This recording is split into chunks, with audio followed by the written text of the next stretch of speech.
새벽 5시 40분 서울 시내 한 대학교 정문 앞이었습니다. 차가운 겨울 공기 속에서 하얀 입김을 내뿜으며 정희는 커다란 플랜카드를 들고 서 있었어요. 주변은 적막했고 가로등만이 희미하게 그녀의 모습을 비추고 있었습니다. 플랜카드에는 붉은 글씨로 선명하게 적혀 있었어요. 법원 인증 상간녀, 자랑스럽다 오다연. 정인의 손은 추위 때문인지 아니면 떨림 때문인지 미세하게 흔들리고 있었습니다. 하지만 그녀의 눈빛은 확고했어요. 마치 오래전부터 계획해온 일을 마침내 실행하는 것처럼 말이죠. 플랜카드를 학교 담장에 단단히 고정시킨 후 정희는 길 건너편 카페로 향했습니다. 창가 자리에 앉아 따뜻한 커피를 주문하고는 학교 정문을 바라보며 기다렸어요. 오전 8시가 되자 학생들이 하나둘 등교하기 시작했습니다. 처음엔 그냥 지나치던 학생들이 플랜카드를 발견하고는 발걸음을 멈췄어요. 누군가 휴대폰을 꺼내 사진을 찍기 시작했고 곧 학생들이 몰려들었습니다. 왁자지껄한 소리가 정문 앞에서 들려왔어요. 학생들은 서로 수군거리며 SNS에 사진을 올리기 시작했습니다. 정희는 창문 너머로 그 모습을 지켜보며 차가운 미소를 지었어요. 오늘은 서울관악구에서 보내주신 사연 들려드리겠습니다. 그 전에 무료인 구독과 좋아요 꼭 한 번만 부탁드립니다. 여러분 모두의 앞날에 행복이 가득하길 기원합니다. 3개월 전 햇살이 따스하게 내리쬐는 오후 2시 정희는 늘 그랬듯 집 앞 마트에서 장을 보고 돌아오는 길이었어요. 34년을 살아오면서 가장 평범하고 안정적인 일상을 보내고 있던 시기였습니다. 결혼 8년 차 전업주부로서의 삶에 만족하며 소소한 행복을 찾아가고 있었거든요. 집에 도착해 현관문을 열자 고요한 정막이 맞이했습니다. 민재는 아직 회사에 있을 시간이었죠. 정희는 장바구니를 냉장고 앞에 내려놓고 하나씩 정리하기 시작했어요. 양파, 당근, 대파. 오늘 저녁은 민재가 좋아하는 된장찌개를 끓여줄 계획이었습니다. 설거지를 마치고 거실 소파에 앉아 TV를 켰어요. 평소처럼 드라마 재방송을 보며 여유로운 시간을 보내고 있었는데 문득 시계를 보니 오후 6시가 넘어 있었습니다. 민재가 평소보다 늦네요. 핸드폰을 들고 민재에게 전화를 걸었어요. 여보, 언제 와? 회사에서 갑자기 회의가 잡혔어. 아마 8시쯤 들어갈 것 같아. 민재의 목소리는 평소와 다름없었습니다. 하지만 뭔가 어색한 느낌이 들었어요. 배경에서 들려오는 소리가 회사 사무실 같지 않았거든요. 너무 조용했달까요? 알았어. 그럼 저녁 차려놓을게. 전화를 끊고 나서도 이상한 기분이 들었습니다. 요즘 민재가 늦게 들어오는 일이 부쩍 많아졌어요. 회식도 잦아졌고 주말에도 골프 약속이라며 나가는 경우가 늘었고요. 8시가 되어도 민재는 오지 않았습니다. 9시가 넘어서야 현관문이 열렸어요. 늦었네. 미안해. 괜찮아, 밥 먹을래? 민재는 피곤한 듯 소파에 주저앉으며 고개를 저었어요. 회사에서 먹었다고 했습니다. 하지만 정인이 보기에 민재의 모습은 회식을 하고 온 사람 같지 않았어요. 술 냄새도 나지 않았고 옷도 깔끔했거든요. 그날 밤 민재가 샤워를 하러 들어갈 때 이상한 일이 있었습니다. 평소라면 핸드폰을 거실 테이블에 두고 들어가는데 그날은 핸드폰을 욕실 안으로 가져가는 거예요. 정희는 문득 의심이 들기 시작했습니다. 하지만 확신할 수는 없었어요. 혹시 자신이 너무 예민하게 생각하는 건 아닌지 스스로를 달랬습니다. 다음 날도 그 다음 날도 비슷한 일들이 반복됐어요. 민재의 핸드폰에 카톡 알림이 오면 화면을 뒤집어 놓거나 아예 엎어두는 일이 잦아졌습니다. 예전에는 정인이 옆에 있어도 자연스럽게 메시지를 확인했는데 말이죠. 어느 저녁 정인이 설거지를 하고 있을 때 민재의 핸드폰에 전화가 걸려왔어요. 민재는 급하게 일어나 베란다로 나가서 통화를 했습니다. 목소리를 낮춰서 이야기하는 모습이 수상했어요. 베란다 문이 닫혀 있어서 내용은 들리지 않았지만 민재의 표정이 평소와 달랐습니다. 마치 누군가와 은밀한 대화를 나누는 것 같았어요. 통화를 마치고 들어온 민재에게 정인이 물어봤습니다. 누구 전화였어? 회사 후배야, 업무 관련해서. 하지만 민재의 대답은 어색했어요. 시선도 정인을 제대로 마주치지 않았고요. 그날 밤 정인은 잠들지 못하고 민재의 잠든 모습을 바라봤습니다. 결혼 8년 동안 이런 의심을 해본 적이 없었는데 최근 들어 뭔가 이상한 일들이 계속 생기고 있었어요. 핸드폰을 숨기는 행동, 잦아진 야근과 회식, 수상한 전화통화. 혹시 민재에게 다른 여자가 있는 건 아닐까요? 하지만 확실한 증거도 없는 상황에서 함부로 추궁할 수도 없었습니다. 정희는 그날 밤 새벽까지 뒤척이며 고민했어요. 자신의 의심이 맞는 건지 아니면 단순한 기우인지 알 수가 없었습니다. 다만 한 가지는 확실했어요. 예전의 민재가 아니라는 건 말이죠. 의심이 시작된 지 일주일이 지났습니다. 정희는 더 이상 불안감을 견딜 수 없었어요. 확실한 증거를 찾기로 마음먹었습니다. 어느 토요일 오후 민재가 골프를 간다며 집을 나선 후였어요. 정희는 평소 민재가 사용하던 노트북을 켰습니다. 비밀번호는 둘의 결혼 기념일이었죠. 민재는 항상 같은 비밀번호를 사용했거든요. 노트북 화면이 켜지자 정인의 심장이 빠르게 뛰기 시작했어요. 인터넷 브라우저의 방문 기록을 확인해 보기로 했습니다. 검색 기록을 하나씩 살펴보니 이상한 것들이 눈에 띄었어요. 호텔 예약 사이트, 모텔 검색, 그리고 젊은 여성들의 인스타그램 계정들. 정인이 모르는 계정들이었습니다. 손가락이 떨리며 민재의 SNS 계정에 접속했어요. 평소 정인에게는 보여주지 않던 사진들이 올라와 있었습니다. 회사 동료들과의 술자리라고 했던 날 사진 속에는 예쁜 젊은 여성이 민재 옆에 앉아 있었어요. 여성의 계정을 클릭해 보니 이름이 오다연이었습니다. 24살 대학생이라고 프로필에 적혀 있었죠. 그녀의 게시물들을 하나씩 확인해 보니 민재와 함께 찍은 사진들이 여러 장 있었어요. 카페에서, 식당에서, 심지어 호텔 로비로 보이는 곳에서까지 정인의 온몸에 소름이 돋았습니다. 이건 단순한 직장 동료 관계가 아니었어요. 두 사람의 표정과 자세, 그리고 친밀한 분위기가 모든 것을 말해주고 있었습니다. 더 충격적인 건 사진들의 날짜였어요. 민재가 야근한다고 했던 날들, 회식이 있다고 했던 날들과 정확히 일치했습니다. 모든 거짓말이 밝혀지는 순간이었죠. 정희는 노트북 앞에서 한참을 멍하니 앉아 있었어요. 머릿속이 하얗게 변했습니다.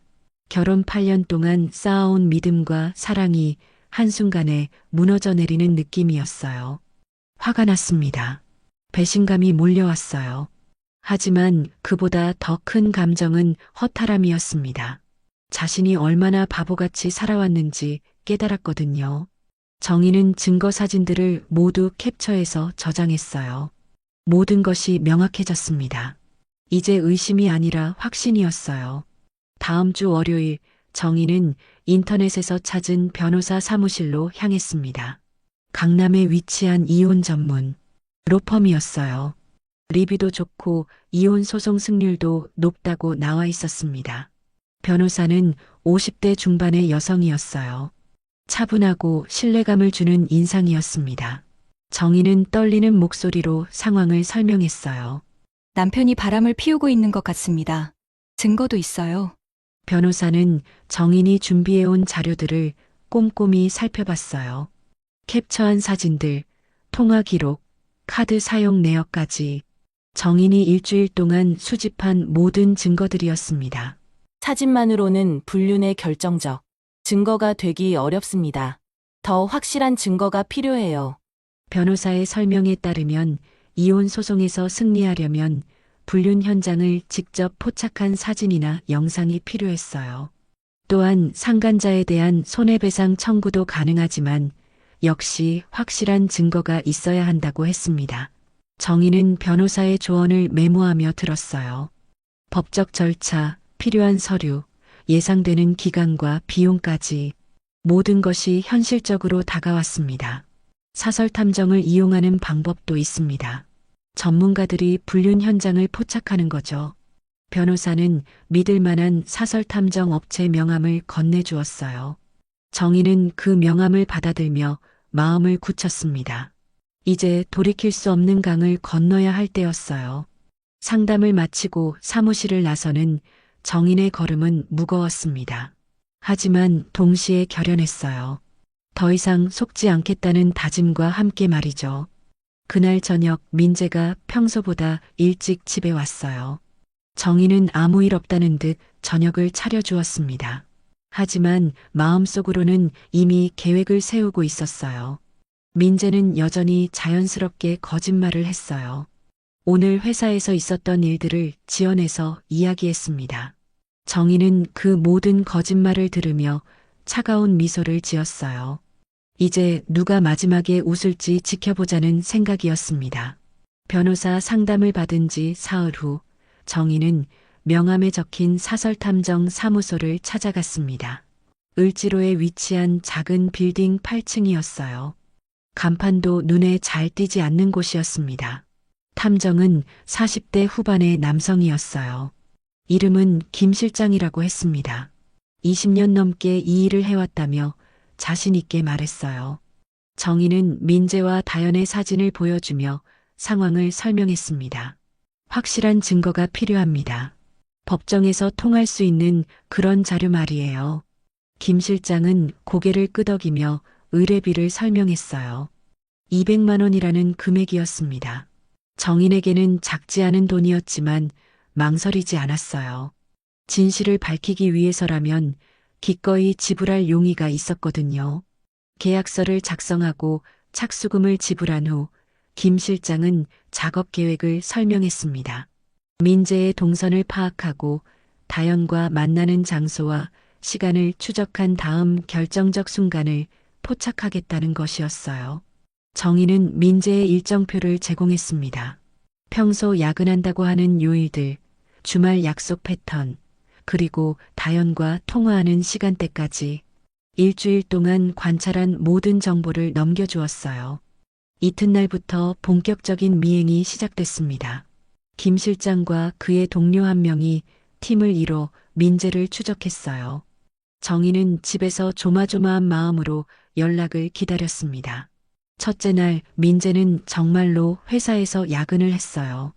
김 실장이 보낸 사진에는 회사 건물에서 늦은 시간까지 불이 켜진 사무실이 찍혀 있었습니다. 정희는 살짝 안도하면서도 복잡한 마음이 들었어요. 둘째 날도 마찬가지였습니다. 민재는 회사에서 동료들과 회식을 했어요. 하지만 셋째 날 드디어 결정적 순간이 왔습니다. 오후 6시 민재는 회사를 나와 지하철을 탔어요. 평소 집으로 오는 방향과는 반대였습니다. 홍대 입구역에서 내린 민재는 한 카페로 향했어요. 카페 안에는 이미 다연이 앉아 기다리고 있었습니다. 긴 생머리에 화사한 메이크업을 한 그녀는 민재를 보자마자 환한 미소를 지었어요. 민재 역시 마치 연인을 만난 것처럼 기뻐하는 표정이었습니다. 김 실장은 카페 밖에서 망원 렌즈로 두 사람의 모습을 포착했어요. 다연이 민재의 손을 잡는 장면, 민재가 다연의 머리를 쓰다듬는 장면까지 연인 사이가 아니라면 나올 수 없는 친밀한 행동들이었습니다. 1시간 후 두 사람은 카페를 나와 근처 모텔로 향했어요. 민재가 다연의 허리에 손을 올리고 걸어가는 모습이 선명하게 촬영됐습니다. 모텔 입구에서 민재는 잠시 주변을 둘러보더니 다연과 함께 안으로 들어갔어요. 김 실장은 모텔 맞은편 건물에서 대기하며 두 사람이 나올 때까지 기다렸습니다. 2시간 반 후 민재와 다연이 모텔에서 나왔어요. 둘의 표정은 만족스러워 보였습니다. 다연은 민재의 팔짱을 끼고 걸었고 민재는 그런 다연을 바라보며 웃고 있었어요. 근처 식당에서 저녁을 먹는 두 사람의 모습도 모두 촬영됐습니다. 민재는 다연에게 음식을 떠주고 다연은 민재의 입가에 묻은 것을 닦아주었어요. 완전한 연인의 모습이었습니다. 하지만 진짜 충격적인 건 그 다음이었어요. 식당에서 나온 후 두 사람이 나눈 대화가 초소형 녹음기에 고스란히 담겼습니다. 다연이 걱정스러운 목소리로 물었어요. 언제쯤 이혼할 수 있을까? 너무 답답해. 민재는 다연의 어깨를 감싸며 대답했습니다. 고지야 이미 변호사랑 상담했고, 다음 달에는 이혼. 서류 넣을 거야. 조금만 더 기다려줘. 정인과는 이혼 이야기조차 나눈 적이 없는데 민재는 다연에게 거짓말을 하고 있었던 거예요. 더 나아가 아내 몰래 이혼을 준비하고 있다고 속이고 있었습니다. 다연은 기뻐하며 민재에게 매달렸어요. 정말? 그럼 우리 곧 당당하게 만날 수 있는 거야? 당연하지. 그때까지만 참아줘. 내가 다 처리할게. 두 사람의 대화는 계속 이어졌습니다. 민재는 정인에 대해 나쁘게 말하며 다연을 달랬어요.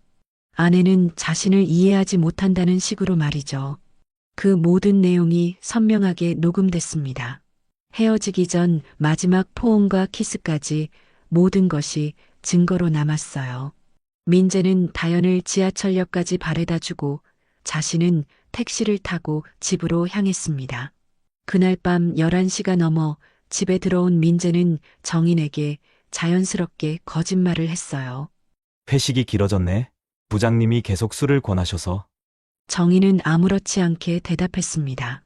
고생했어. 씻고 쉬어. 하지만 정인의 마음속은 분노와 배신감으로 끓어오르고 있었어요. 김 실장으로부터 받은 사진들과 녹음 파일을 확인하며 민재의 거짓말을 모두 알고 있었거든요. 다음 날 오전 김 실장으로부터 최종 보고서가 전달됐습니다.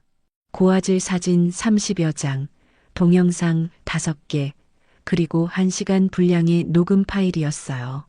법정에서 충분히 증거로 사용할 수 있는 완벽한 자료들이었습니다.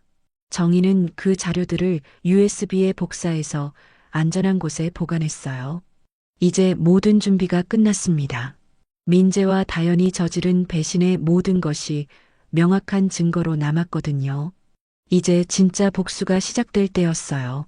확실한 증거를 손에 넣은 정인은 더 이상 망설이지 않았습니다. 사설탐정으로부터 자료를 받은 그날 오후 바로 변호사 사무실로 향했어요. 변호사는 정인이 가져온 증거들을 보고 감탄했습니다. 모텔 출입 장면부터 키스하는 모습, 그리고 결정적인 대화 녹음까지 완벽한 불륜의 증거였거든요. 이 정도면 이혼 소송과 상간자 소송 모두 승소할 수 있습니다. 바로 준비를 시작하죠. 변호사는 신속하게 서류 작성을 도와주었어요. 이혼 소송과 함께 상간자 오다연을 상대로 한 손해배상 청구 서류도 준비했습니다. 위자료는 3천만 원, 상간자 배상금은 2천만 원을 요구하기로 했어요. 일주일 후 모든 서류가 법원에 접수됐습니다. 정인은 동시에 민재에 대한 접근금지 신청도 제출했어요. 혹시 모를 보복이나 위협에 대비한 조치였습니다. 서류가 민재에게 전달된 날 저녁이었어요. 민재는 평소보다 훨씬 늦게 집에 왔습니다. 얼굴이 창백했고 손에는 법원 서류를 들고 있었어요. 이게 뭐야? 갑자기 이혼 소송이라니? 민재의 목소리는 떨리고 있었습니다. 하지만 정인은 침착했어요. 이미 마음의 준비를 모두 끝낸 상태였거든요. 당연한 수순이지. 남편이 바람을 피우고 있으니까. 뭔 소리야? 내가 언제 바람을 폈다고? 민재는 끝까지 발뺌을 시도했습니다. 하지만 정인은 USB를 꺼내 보여주었어요. 모든 증거가 여기 다 있어요. 오다연 씨와의 모텔 출입, 키스 장면, 그리고 이혼하겠다고 거짓말한 대화까지. 더 부인할 거야? 민재의 얼굴이 순식간에 하얗게 변했어요. 증거를 본 순간 더 이상 변명할 수 없다는 걸 깨달았거든요. 정인아, 미안해. 내가 잘못했어. 다시 생각해보자. 이혼은 너무 성급한 거 아니야? 하지만 정인의 마음은 이미 돌이킬 수 없는 강을 건넌 상태였어요. 늦었어. 이미 법원에 모든 서류가 접수됐고 오다연 씨한테도 상간자 소송을 걸었어. 이제 법이 판단할 일이지. 민재는 당황하며 정인을 설득하려 했지만 소용없었습니다. 오히려 화를 내기 시작했어요. 너 정말 이럴 거야? 집안 망신인 줄 알아? 주변 사람들이 뭐라고 할 것 같은데 정인은 차가운 눈빛으로 민재를 바라봤어요. 망신을 시킨 건 너야. 나는 그냥 진실을 밝히는 것뿐이야. 그날 밤 민재는 집에서 나가버렸습니다. 아마 다연의 집으로 간 것 같았어요. 정인은 오히려 홀가분했습니다. 더 이상 가면을 쓰고 살 필요가 없어졌거든요. 며칠 후 예상했던 일이 벌어졌어요. 민재가 새벽에 집 앞에 나타난 거예요. 술에 취한 채로 현관문을 두드리며 소리를 질렀습니다. 정인아, 문 열어. 우리 다시 이야기해보자. 정인은 문을 열지 않았어요. 대신 창문 너머로 민재에게 말했습니다. 지금 접근금지 명령 위반이야. 당장 가. 하지만 민재는 물러서지 않았어요. 오히려 더 큰 소리로 위협하기 시작했습니다. 이런 일이 사흘 동안 계속됐어요. 민재는 밤마다 집 앞에 나타나 소리를 지르고 위협했습니다. 정인은 모든 상황을 녹음하고 사진으로 찍어뒀어요. 결국 정인은 민재를 스토킹 혐의로 고발했습니다. 접근금지 명령 위반과 협박 혐의까지 추가로 걸었어요. 며칠 후 민재는 경찰서에 출석해야 했습니다. 한편 다연에게도 상간자 소송 서류가 전달됐어요. 다연은 처음에는 당황했지만 곧 뻔뻔한 모습을 보였습니다. 다연의 반응은 정인을 더욱 분노하게 만들었습니다. 죄의식이나 반성은 전혀 없고 오히려 정인을 비난하는 태도였거든요. 몇 달 후 법원 판결이 나왔어요. 이혼은 정인의 승소였고 위자료 3천만 원과 재산 분할까지 인정받았습니다. 다연에 대한 상간자 소송도 승소해서 2천만 원의 배상금을 받게 됐어요. 하지만 정인의 분노는 여기서 끝나지 않았습니다. 판결이 나온 후에도 다연은 여전히 뻔뻔하게 살고 있었거든요. 정인은 다연의 SNS를 몰래 지켜봤어요. 놀랍게도 다연은 아무 일 없었다는 듯이 대학 생활을 즐기고 있었습니다. 친구들과 카페에서 찍은 사진, 동아리 활동 사진, 심지어 새로운 남자친구와 데이트하는 사진까지. 배상금 2천만 원도 제대로 지급하지 않으면서 말이에요. 다연은 학생이라 돈이 없다며 분할 납부를 요청했고 한 달에 10만 원씩 내고 있었습니다.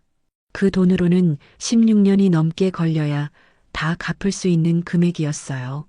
정인은 다연의 뻔뻔한 모습을 보며 복수심이 끌어올랐습니다. 법적으로는 이겼지만 실질적인 처벌은 거의 없는 상황이었거든요. 다연은 여전히 행복하게 살고 있고 과거 일은 없던 것처럼 행동하고 있었어요. 그날 밤 정인은 잠을 이루지 못했습니다. 머릿속에는 다연을 향한 복수의 계획이 맴돌고 있었어요. 법으로는 부족했습니다. 다연이 진짜로 후회할 만한 일이 필요했어요. 정인은 노트북을 켜고 다연의 대학교 홈페이지를 검색하기 시작했습니다. 학교 행사 일정, 주요 시설 위치, 학생 게시판까지 모든 정보를 꼼꼼히 살펴봤어요. 벌써 새벽 2시가 넘었지만 잠은 오지 않았습니다. 다연의 뻔뻔한 모습이 계속 머릿속을 맴돌았거든요. 학교 게시판을 하나씩 확인해 보니 다음 주에 대학 행사가 있다고 나와 있었어요. 학생들의 등교량이 가장 많을 시기였습니다. 완벽한 타이밍이었죠. 정인은 다연의 시간표도 파악했어요. 다연의 SNS를 통해 월요일 아침 첫 수업이 9시라는 것을 알 수 있었습니다. 보통 학생들이 8시 반 무렵부터 등교를 시작할 테니 그 시간에 맞춰 계획을 세워야 했어요. 다음 날 오후 정인은 다연의 학교로 향했습니다. 지하철로 1시간 거리에 있는 서울 시내 한 사립대학교였어요.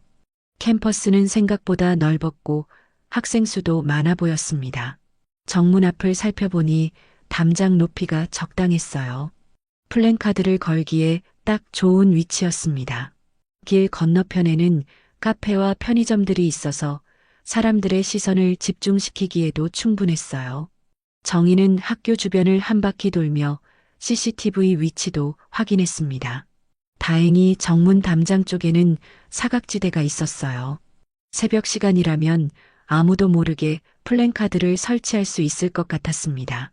집에 돌아온 정희는 바로 온라인 인쇄업체를 검색했어요. 대형 플랜카드 제작이 가능한 곳을 찾았습니다. 여러 업체를 비교해 본 결과 이 길 배송이 가능하고 품질도 좋은 곳을 선택했어요. 플랜카드 문구를 정하는 데는 오랜 시간이 걸렸습니다. 임팩트 있으면서도 정확한 사실을 담은 문장이 필요했거든요. 고민 끝에 결정한 문구는 이것이었어요. 법원 인증 상간녀, 자랑스럽다 오다연. 간결하면서도 강렬했습니다. 법원 인증이라는 표현으로 이것이 단순한 악의적 중상모략이 아니라 법적으로 확정된 사실임을 명시했어요.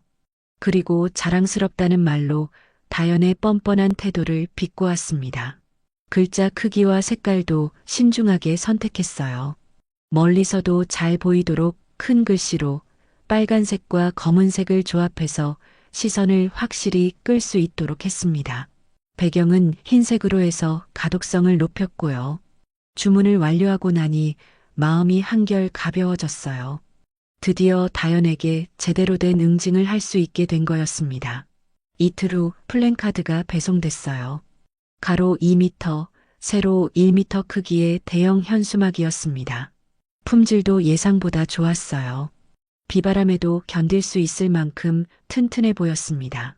정희는 플랜카드와 함께 필요한 도구들도 준비했어요. 끈, 압정, 작은 망치까지 새벽에 신속하게 설치할 수 있도록 모든 준비를 마쳤습니다. 심장이 다시 빠르게 정희는 일찍 잠자리에 들었어요. 내일 새벽 5시에 일어나야 했거든요. 하지만 긴장과 흥분으로 잠이 잘 오지 않았습니다. 계속 시계를 보며 시간을 확인했어요. 새벽 4시 30분, 알람이 울리기도 전에 정희는 눈을 떴습니다. 몸이 저절로 깨어난 거였어요. 간단히 세수를 하고 검은색 옷을 입었습니다. 눈에 띄지 않기 위해서였죠. 준비한 도구들과 플랜카드를 큰 가방에 넣고 집을 나섰어요. 새벽 지하철은 한산했습니다. 간혹 야근을 마치고 집으로 향하는 사람들과 새벽 출근하는 사람들만 보였어요. 지하철 안에서 정인의 심장은 빠르게 뛰고 있었습니다. 떨리기도 했지만 한편으로는 짜릿한 기대감도 있었어요. 드디어 다연에게 진짜 복수를 할 수 있게 된 거였습니다. 다연의 학교 근처 역에 도착한 시간은 새벽 5시 20분이었어요. 역에서 학교까지는 걸어서 10분 거리였습니다. 새벽 공기가 차가웠지만 정인의 마음은 뜨거웠어요. 학교 정문 앞에 도착하니 예상대로 아무도 없었습니다.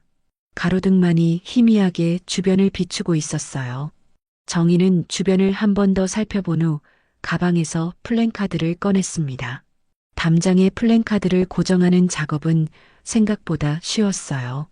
미리 준비한 끈으로 내 모서리를 단단히 묶었습니다. 바람에 날리지 않도록 여러 번 확인했어요. 작업을 마친 정희는 몇 걸음 뒤로 물러서서 플랜카드를 바라봤습니다. 완벽했어요. 멀리서도 글씨가 선명하게 보였고 등교하는 학생들이라면 누구나 볼 수밖에 없는 위치였습니다. 도구들을 다시 가방에 넣고 정희는 길 건너편 카페로 향했습니다. 아직 문을 열지 않은 시간이었지만 카페 앞 벤치에 앉아서 기다리기로 했어요. 카페가 문을 열었어요. 정희는 들어가서 창가 자리에 앉았습니다. 학교 정문이 한눈에 보이는 완벽한 위치였어요. 따뜻한 커피를 주문하고 기다리기 시작했습니다. 시간이 지날수록 기대감이 커졌어요. 곧 학생들이 등교를 시작할 거고 플랜카드를 발견하게 될 거였습니다. 다연의 이름이 온 학교에 알려지는 순간을 상상하니 짜릿했어요. 8시가 가까워지자 몇몇 학생들이 나타나기 시작했습니다. 정희는 커피잔을 들고 창문 너머를 지켜봤어요. 심장이 다시 빠르게 뛰기 시작했습니다. 드디어 그 순간이 왔어요. 한 학생이 플랜카드를 발견하고 걸음을 멈췄습니다. 곧 다른 학생들도 몰려들었고 누군가 휴대폰을 꺼내 사진을 찍기 시작했어요. 정희는 차가운 미소를 지으며 그 광경을 지켜봤습니다. 복수의 첫 번째 단계가 성공적으로 시작된 거였어요. 플랜카드가 설치된 그날 아침, 다현은 평소처럼 9시 첫 수업을 위해 학교로 향했습니다. 지하철에서 내려 학교 정문으로 걸어가는 그녀의 발걸음은 가벼웠어요. 새학기 첫 주라 설레는 마음이 있었거든요.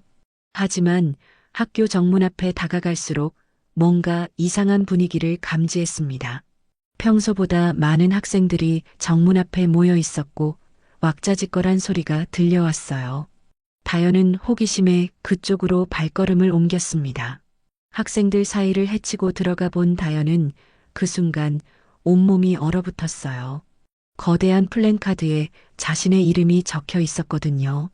그것도 법원 인증 상간녀라는 충격적인 문구와 함께 말이에요. 다현의 얼굴은 순식간에 창백해졌습니다. 주변 학생들이 자신을 쳐다보고 있다는 느낌이 들었어요. 실제로 몇몇 학생들은 다현을 알아보고 수군거리기 시작했습니다. 저 사람 오다연 맞지? 경영학과 3학년. 진짜 상간녀였다고? 대박이네. 다현은 급하게 그 자리를 벗어났어요. 하지만 이미 늦었습니다. 학생들은 플랜카드 사진을 찍어 SNS에 올리기 시작했거든요. 인스타그램 스토리, 페이스북, 단체 카톡방까지 순식간에 퍼져나갔어요. 첫 번째 수업에 들어간 다현은 제대로 집중할 수 없었습니다.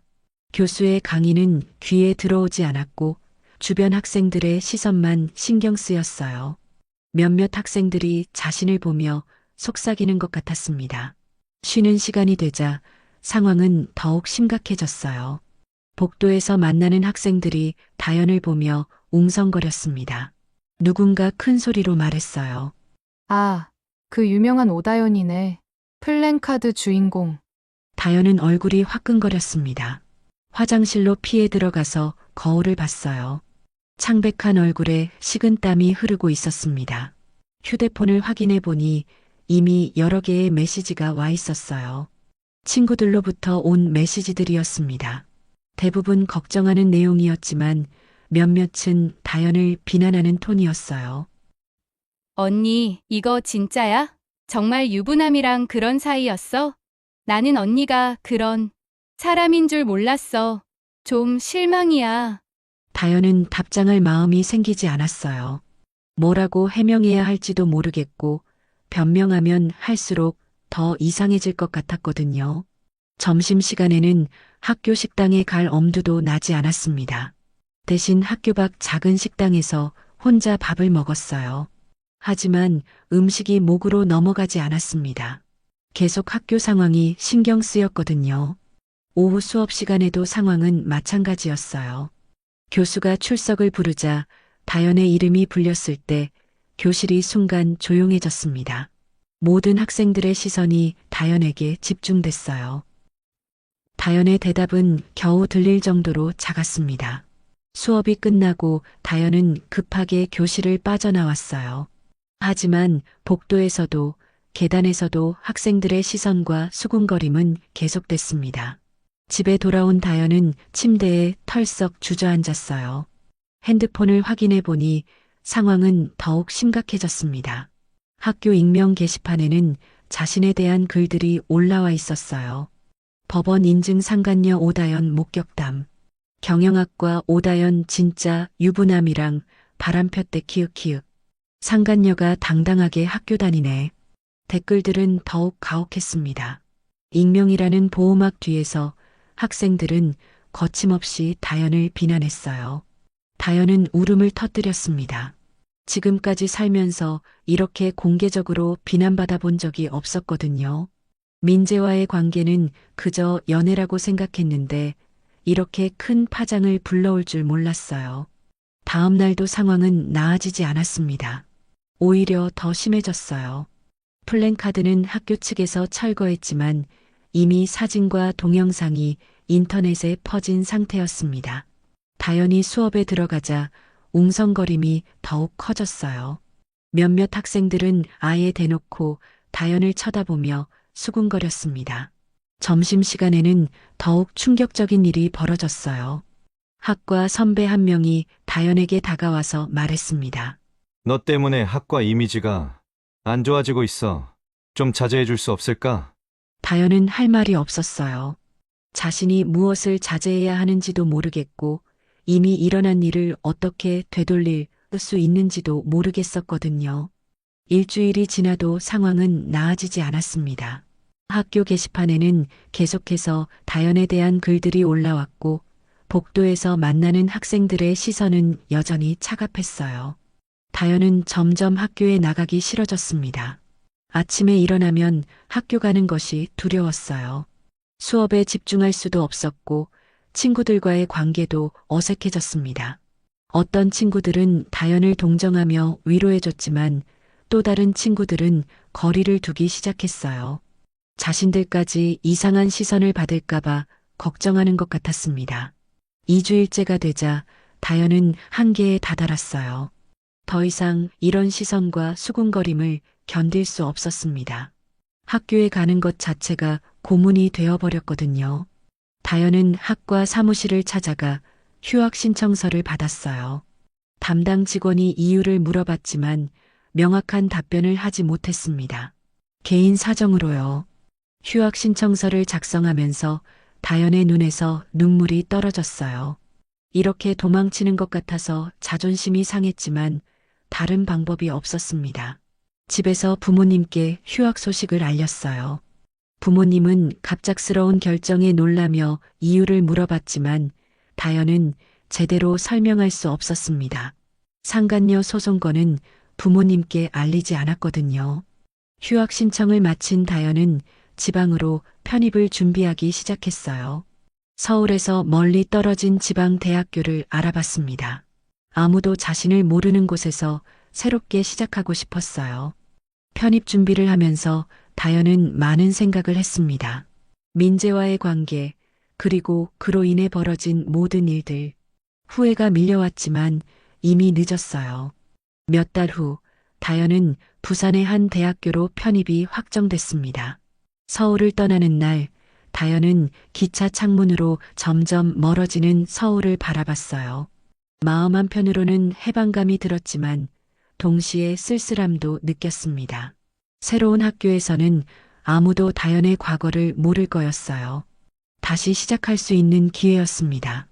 다연은 이번에는 정말로 조심스럽게 그리고 정직하게 살아가겠다고 다짐했어요. 하지만 정인의 복수는 아직 끝나지 않았습니다. 다연이 부산으로 편입을 떠난 지 일주일 후 민재에게도 파멸의 순간이 찾아왔습니다.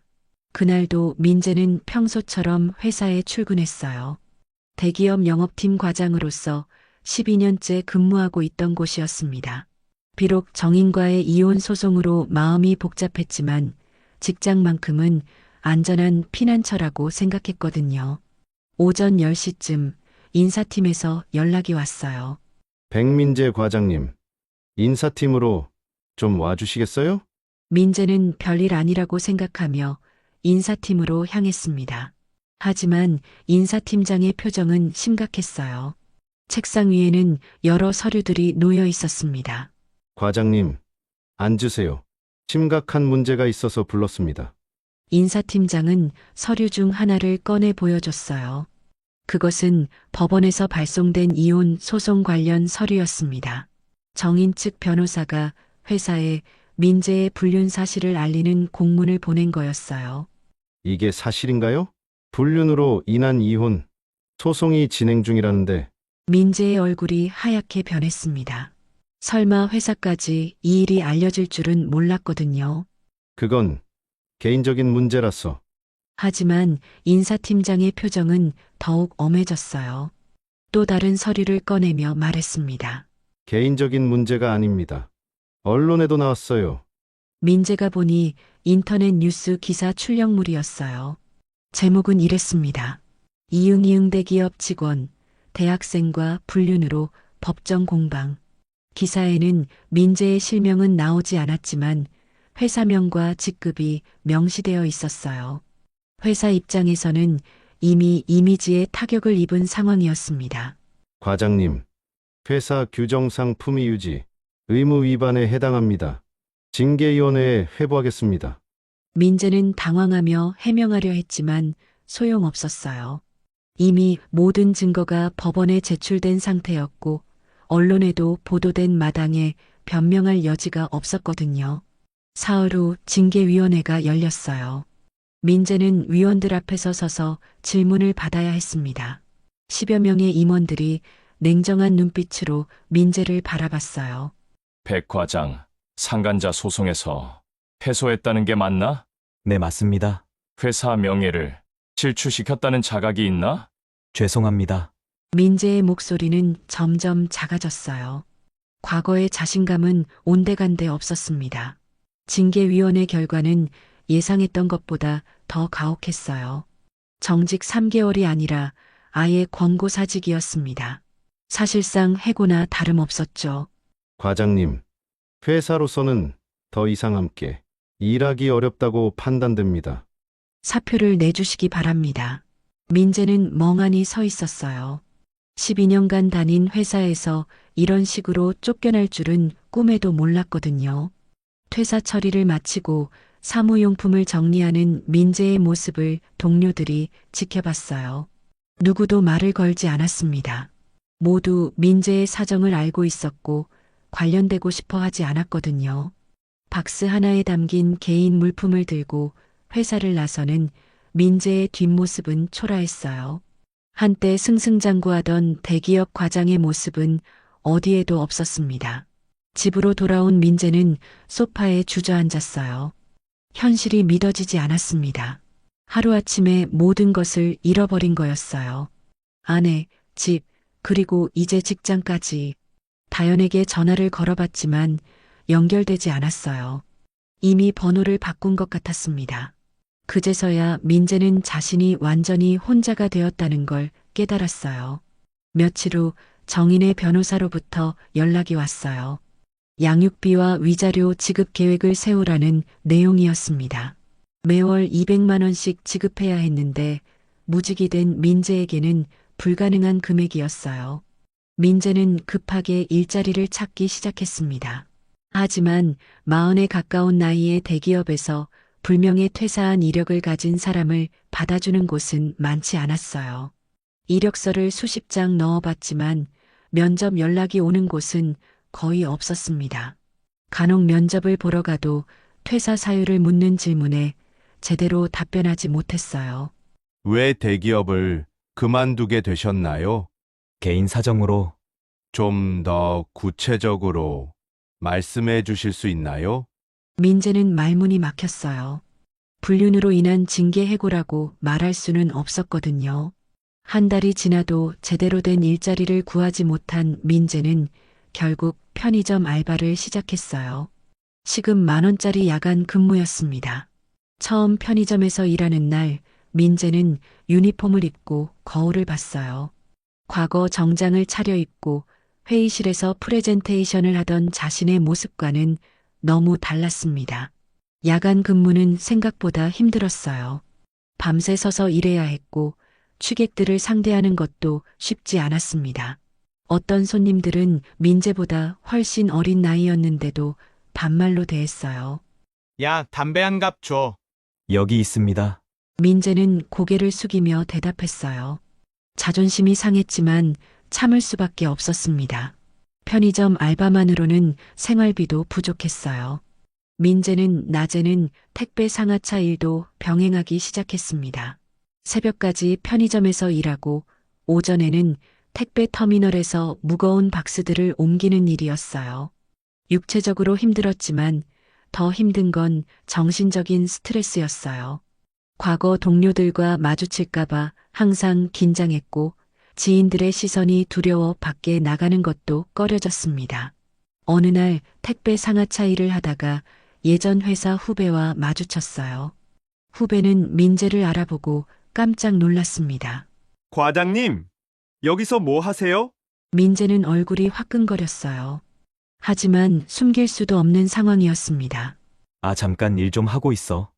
후배는 어색한 표정으로 인사를 하고 사라졌어요. 민재는 그날 하루 종일 우울했습니다. 양육비 지급일이 다가올 때마다 민재는 스트레스를 받았어요.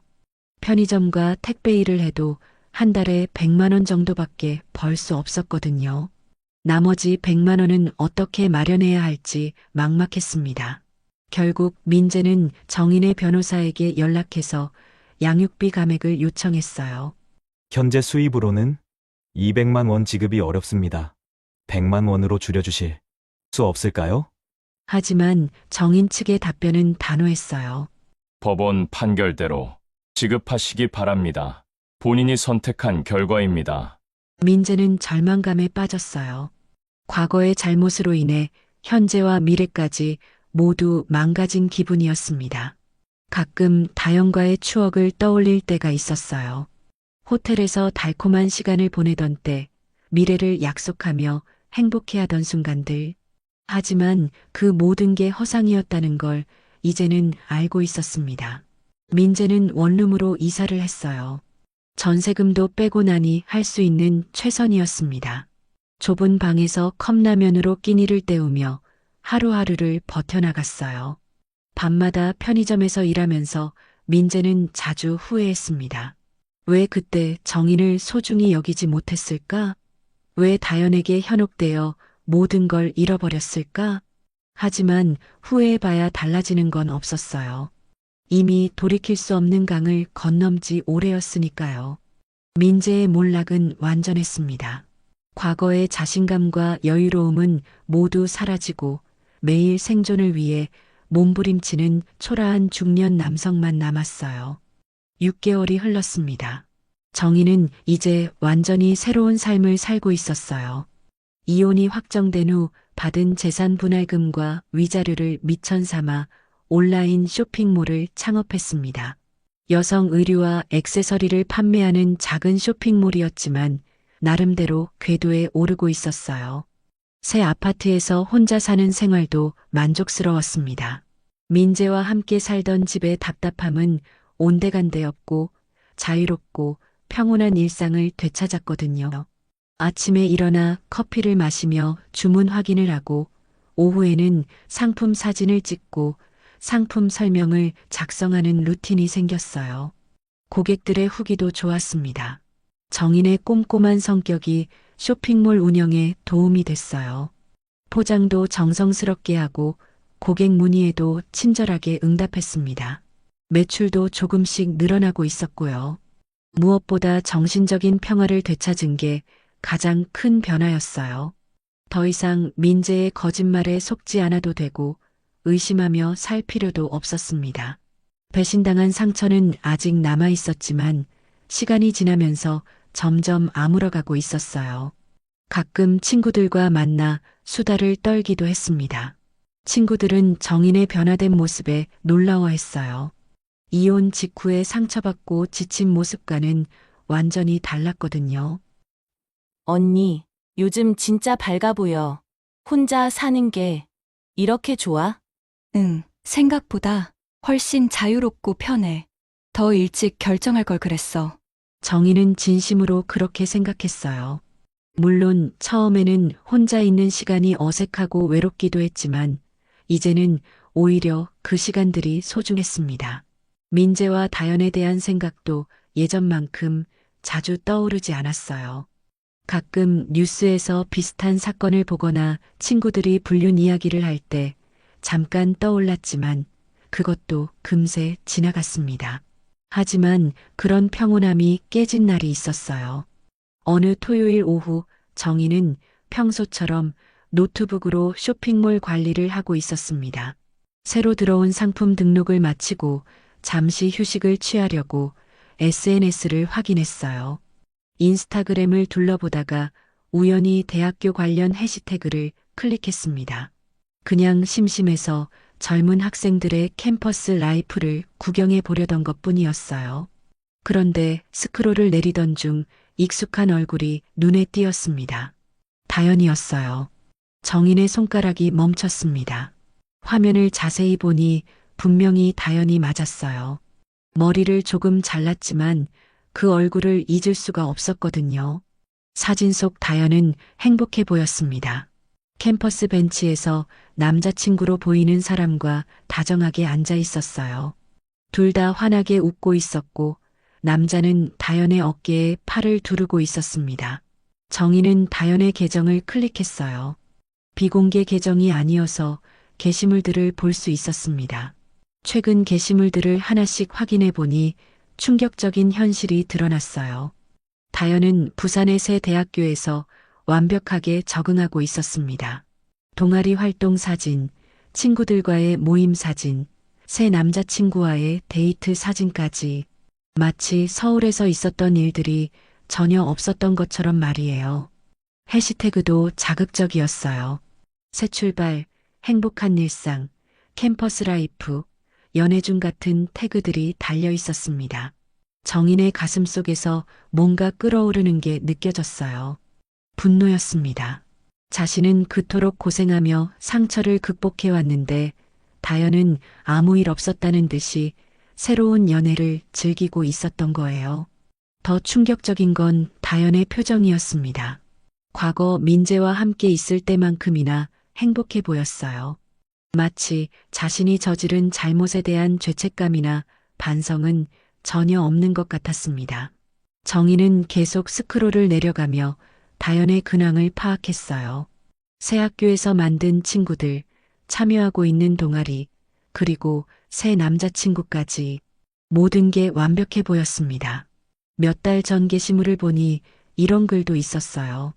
새로운 시작, 과거는 과거일 뿐, 앞으로만 보고 살아가자. 정희는 그 글을 보고 분노가 치밀어 올랐어요. 과거는 과거일 뿐이라고? 자신이 남의 가정을 파괴하고 다른 사람에게 씻을 수 없는 상처를 준 것도 그냥 과거일 뿐이라는 건가요? 더욱 화가 난 건 댓글들이었습니다. 새 학교 친구들이 다연을 응원하고 격려하는 내용들이 가득했어요.